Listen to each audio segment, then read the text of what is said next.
बाराबंकी में अनेक घटनाएं हुई, एनआरसी से लेकर के सीए तक, राम सनई घाट की मस्जिद से लेकर के कुर्सी विधानसभा की मजार तक। आप बताइए कि कौन से समाजवादी ने यहाँ पर कोई आंदोलन किया या आपके साथ खड़े हुए? राहुल गांधी जी तो ऐसे काकस से गुजर रहे हैं जो मेरा ख्याल ये है कि वो इस काबिल नजर नहीं आ रहे हैं। बसपा अगर आपसे कहती है कि लड़ो तो कहाँ से लड़े? अब ये उनकी मर्जी है। आपसे पूछेंगे जी बहन जी बुला के यार कहाँ से, रामनगर से या सदर से? हम ही कह देते हैं 2 सीटों के नाम। नहीं, हम उनसे ये नहीं कहेंगे। हफीज भाटी साहब, घर वापसी हुई है आपकी, तो ये जो हर बार सब लोग कहते हैं ना कि अरे बस अब वहाँ बहुत घुटन हो रही थी तो हम चले आए, आपको भी घुटन महसूस हो रही थी? देखिए, राजनीति करने का हर आदमी का अलग अलग तरीका है।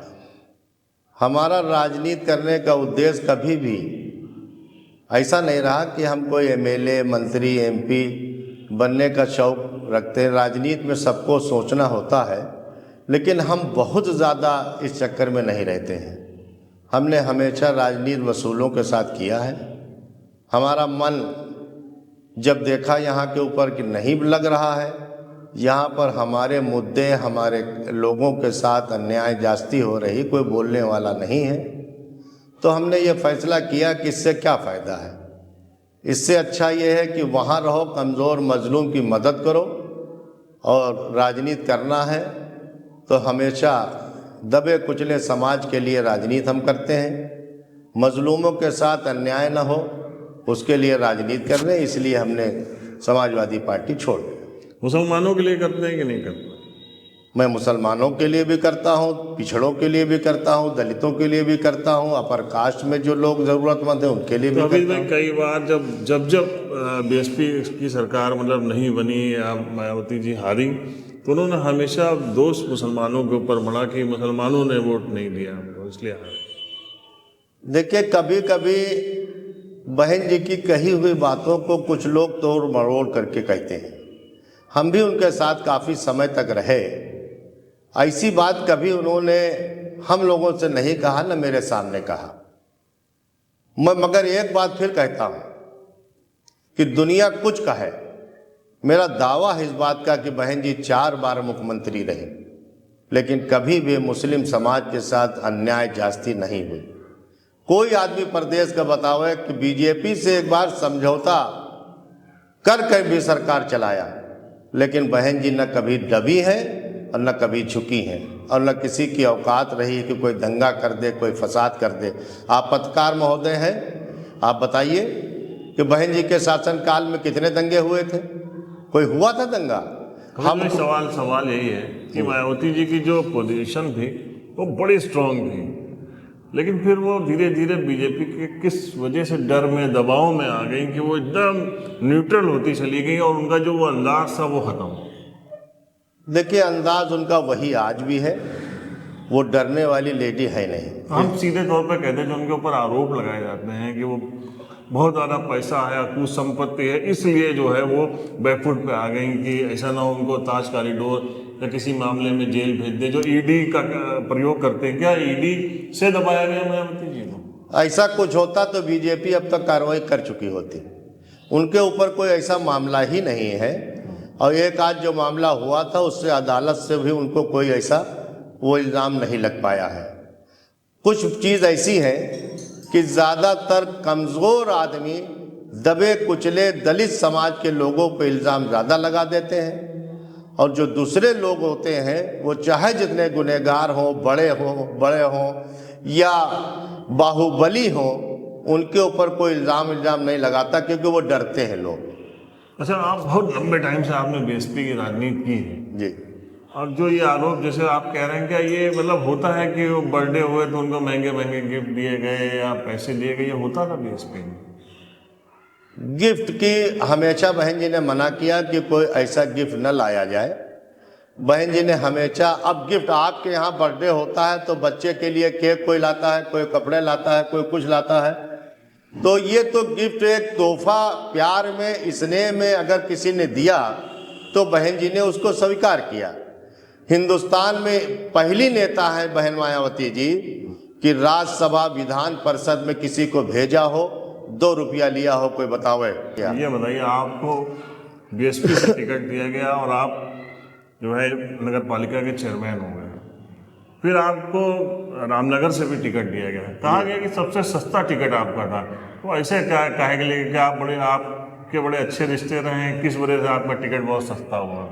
देखिए, हम बहन जी का सम्मान करते हैं और बहन जी को मैंने बहुत करीब से, बहुत ही काफ़ी लंबे समय से देखा है। हमारे बाराबंकी में विधान परिषद सदस्य बहन जी ने बनाया था, कोई बतावे कि ₹2 दिया हो? आयोग का चेयरमैन बनाया है, ₹2 दिया हो बताइए? हमको हज कमेटी का मेंबर बनाया, हमारे तमाम साथी बाराबंकी के लोगों को भी उन्होंने सदस्य बनाया। निहाल रिजवी साहब को लाल बत्ती दे करके नवाजा, कै पैसे लिया? आप बहन जी के ऊपर तो आप सवाल कर रहे हैं कि पैसा लेकर के टिकट देती हैं। भारतीय जनता पार्टी के बारे में आपको नहीं पता है? पूरे हिंदुस्तान में अरबों रुपए का भारतीय जनता पार्टी ने कार्यालय बना दिया है। ये पैसा कहाँ से लाया? हम आपसे सवाल इसलिए कर रहे हैं अविद भाई, क्योंकि आप चुनाव लड़ चुके हैं, आपको पता है ना जो आरोप में सच्चाई है कि नहीं हुई, इसलिए हम आपसे पूछ रहे हैं। पूंजीपति मेरे यहाँ है नहीं, आज तक रिकॉर्ड रहा है। तमाम पूंजीपतियों ने कोशिश किया कि बहन जी मेरे यहाँ चाय पी लें। अब आप राष्ट्रीय सहारा में भी रहे, मेरी जानकारी है आपके मरहूम जो सुबोध राय साहब थे, उनका देहांत हो गया है। वो भी, उन्होंने भी उस जमाने में बहुत प्रयास किया। हमसे खुद माननीय एक विधायक जी थे, उनसे खुद कहा कि बहन जी चाय पी लें, उन्होंने कहा नहीं, हम चाय पीने नहीं जाएंगे। अविद भाई, फिर आप तो मतलब उस बहुत करीब रहे हैं उन नेता के। नसीमुद्दीन सिद्दीकी ने इस तरीके के आरोप क्यों लगाए थे? वो सिद्दीकी साहब, अब ये उनका क्या था क्या नहीं था, मैं तो ये भी कह रहा हूँ उनके बारे में भी कि नसीमुद्दीन सिद्दीकी साहब को जो उरूज बहुजन समाज पार्टी में मिला, ये कहीं चले जाएं, कहीं रह लें, मेरा दावा है इस बात का कि पूरे हिंदुस्तान में कोई पार्टी ऐसी नहीं है जिसने किसी मुस्लिम लीडर को इतना सम्मान किया हो। नसीमुद्दीन साहब तो 18 विभाग के मंत्री बनाया है। कोई पार्टी हिंदुस्तान में, कोई भी पार्टी बताओ आप? सपा में क्या नाराजगी रही? आपको तो प्रदेश सचिव भी बनाया समाजवादी पार्टी ने, और कई नेताओं के आप बड़े करीबी भी रहे सपा में। हाँ, नेताओं के करीबी रहे, नेताओं में तमाम लोग मेरे दोस्त हैं, तमाम लोगों से मेरे रिश्ते अच्छे थे, हैं और आगे भी रहेंगे। किसी नेता से मेरी कोई नाराज़गी की बात नहीं है, लेकिन एक नाराज़गी ये है कि जब भी बाराबंकी में मेरे समाज के या अन्य समाज के, दबे कुचले समाज के ऊपर कोई मामला हुआ, आपके बाराबंकी में अनेक घटनाएं हुई, एनआरसी से लेकर के सीए तक, राम सनई घाट की मस्जिद से लेकर के कुर्सी विधानसभा की मज़ार तक। आप बताइए कि कौन से समाजवादी ने यहाँ पर कोई आंदोलन किया या आपके साथ खड़े हुए? दूसरी चीज़, नगर पालिका जैसी सीट के लिए भी आज तक 50 वर्षों में कोई मुसलमान उनको नहीं मिला कि चुनाव लड़ा दे। एक आप प्रमुख का टिकट नहीं दे सकते, एक जिला पंचायत का मेंबर नहीं बना सकते हैं। हम वोट दे रहे हैं, और जब हम कहीं चुनाव लड़े तो आपका जो मेन वोटर है वो हमको नहीं देता। ये बड़े दुर्भाग्य की बात है। तो बहुत सारे उनके नगर पंचायतों के अध्यक्ष रहे, ब्लॉक के भी अध्यक्ष उनके रहे समाजवादी पार्टी के, जिले में हमारे। आप तो पत्रकार हैं, नेताओं के भी बड़े करीबी हैं, मैं समझता हूं कि आपको ज़िले के बारे में भी जानकारी है। बात आप कर रहे हैं पीडीए की। 6 विधानसभा है बाराबंकी में, जिस पर 5 एक ही समाज के विधानसभा के अध्यक्ष हैं।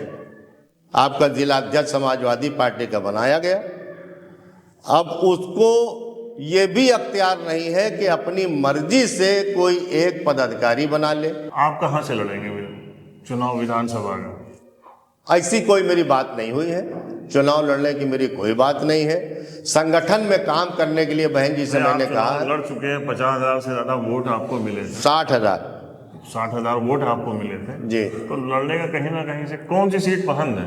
हमको सीट कोई नहीं पसंद है। हमको, जब मैंने इस इरादे से बहन जी से कोई बात ही नहीं किया तो हम सीट के बारे में क्या बता दें? बसपा अगर आपसे कहती है कि लड़ो तो कहाँ से लड़े? अब ये उनकी मर्जी है, बहन जी से कोई कहता नहीं है। ये संगठन बीएसपी का और नेता जो है वो एक एक बहन जी को मालूम है कि किस। आपसे पूछेंगे जी बहन जी बुला के कि यार कहाँ से, रामनगर से या सदर से? हम ही कह देते हैं 2 सीटों के नाम। नहीं, हम उनसे ये नहीं कहेंगे कि कहाँ, जहाँ उनका कोई जो आदेश होगा। वैसे मेरी पहली प्राथमिकता है संगठन में काम करने की। छोड़ दीजिए आप, क्योंकि 60,000 वोट पाए, आप बड़े नेता रहे हैं, तो आपकी पसंद क्या रहेगी?